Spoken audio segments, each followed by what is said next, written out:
Comunicado do Conselho de Ministros em extraordinária.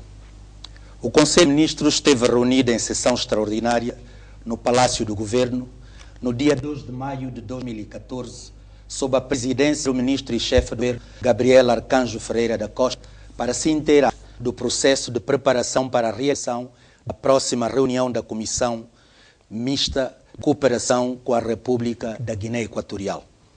Considerando que o reforço das relações de cooperação com os países do Golfo constitui um dos objetivos da política externa do 15º Governo Constitucional, o Conselho de Ministros sublinhou a importância das dimensões histórica, cultural e de proximidade que caracterizam as relações de amizade e de cooperação entre São Tomé e Príncipe e a Guiné Equatorial e apreciou o grande interesse da Guiné Equatorial em ser membro de pleno direito da Comunidade dos Países da Língua Portuguesa, CPE.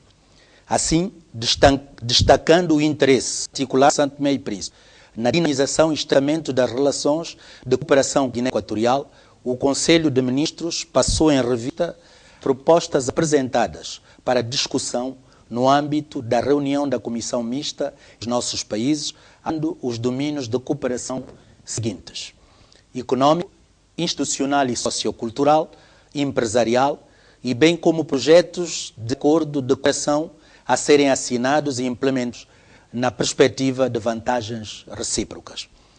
Nessa perspectiva, o Conselho de Ministros insta os sectores a converterem as ideias e propostas apresentadas em projetos concretos, cujas fichas, devidamente estruturadas, deverão ser em tempo remetidas ao Ministério das Finanças para ser objeto de negociação no âmbito da Comissão Mista.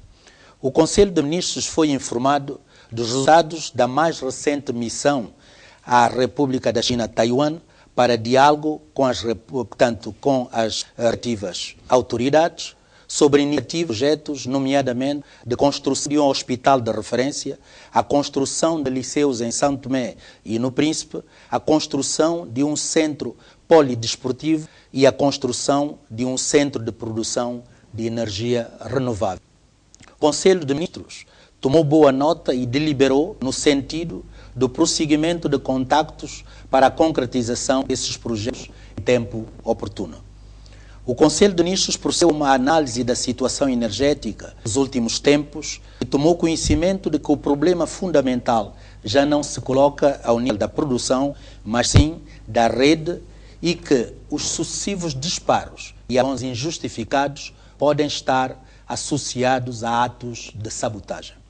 Por conseguinte, o Conselho de Ministros decidiu que medidas urgentes devem ser tomadas pelas instâncias competentes para dissuadir eventuais atos de sabotagem e vandalismo. O Conselho de Ministros constatou a existência de movimentações e reações pelo fato de se ter aprovado um diploma sobre a concessão de alguns serviços ligados à direção dos transportes. O Conselho de Ministros considera que as medidas tomadas que conduzem à terceirização de serviços públicos vão somente à regularização desses serviços com o propósito de proteger vidas humanas na sequência das inúmeras anomalias constatadas no seu funcionamento, pelo que não deveria dar lugar a insinuações sobre a idoneidade e integridade das pessoas. E, finalmente, o Conselho de Ministros registrou com apreensão as palavras proferidas pelo deputado Levi Nazaré da Ação Democrática Independente na Assembleia Nacional, segundo o qual